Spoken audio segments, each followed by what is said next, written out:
आम्ही केलाय. देवेंजी, आता आपण थेट जाऊया तुमच्या आणि माझ्या नागपूरला.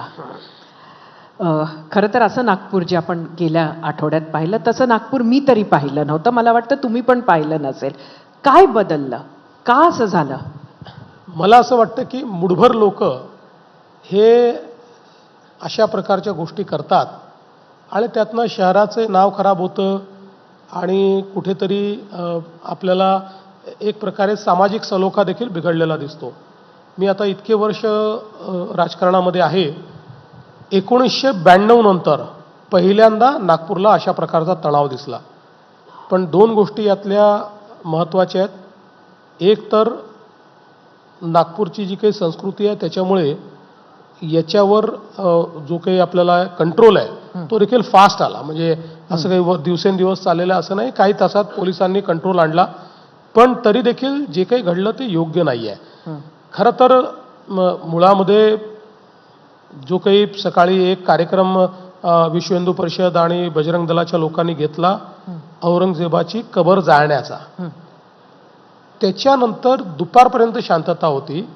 पण दुपारनंतर काही यूट्यूबर्सने अशा प्रकारे पॉडकास्ट केले आणि पोस्ट टाकल्या की औरंगजेबाच्या कबरीला जी चादर गुंडाळलेली होती त्याच्यावर कुराणमधल्या आयाती लिहिल्या होत्या.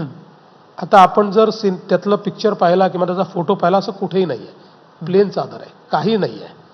आणि त्यातनं जाणीवपूर्वक अशा प्रकारच्या पोस्ट करून लोकांना भडकवण्याचा प्रयत्न झाला.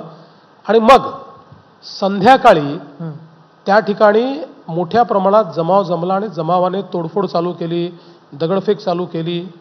आणि दुर्दैवाने काही लोकांनी, मी सगळ्यांना दोष देणार नाही, पण अगदी ठरवून घराच्या गच्चीवर दगड जमा करून ठेवणे किंवा काही स्पेसिफिक आस्थापनांना त्या ठिकाणी टार्गेट करणे अशा प्रकारे.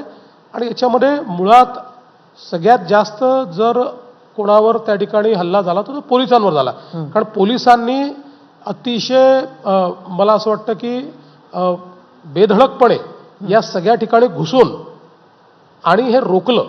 हे जर रोखलं नसतं तर कदाचित ते हाताबाहेर गेलं असतं. पण त्यात पोलिसांवर हल्ले झाले. म्हणजे निकेतन कदम जे आमचे DCP आहेत त्यांच्यावर तर कुऱ्हाडीने हल्ला झाला. तर हे कुऱ्हाडीने हल्ला करणारे लोक कोण आहेत, यांचे काय यांचे इंटेन्शन्स आहेत? तर कुठेतरी याच्या पाठीमागे अनेक गोष्टी दिसतात. आता त्याच्यामधला एक मास्टर माइंड जो आहे हा मुळात मालेगावचा आहे किंवा मालेगावमध्ये त्यांनी बऱ्याच ऍक्टिव्हिटी केलेल्या आहेत. मग तो नागपूरला येऊन असल्या गोष्टी का करत होता किंवा काय केलं, अशा अनेक प्रश्न यातनं निर्माण झालेले आहेत. आता नागपूर शांत आहे, पुढेही नागपूर शांत राहील.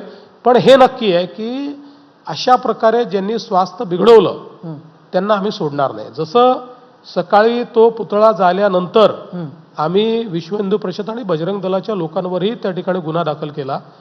पण त्याचसोबत ज्या लोकांनी दंगली घडवल्या त्यांना काय झालं तरी सोडणार नाही. त्यांच्यावर कडक शासन या ठिकाणी होईल. आणि जसं मी सांगितलं, त्यांना कुठूनही शोधून काढू. पोलिसांवर हल्ला करणं हे जर खपवून घ्यायला लागलो ना महाराष्ट्रामध्ये तर कायदा सुव्यवस्था राहणार नाही. त्यामुळे ज्यांनी पोलिसांवर हल्ला केला त्यांना अद्दल घडवल्याशिवाय सोडणार नाही. आपण पोलिसांची सातत्यानं पाठराखण करत आहात. आपण हाऊसमध्ये सुद्धा ते केलं. एकीकडे आपणच म्हणताय की दगड लोकांनी जमा करून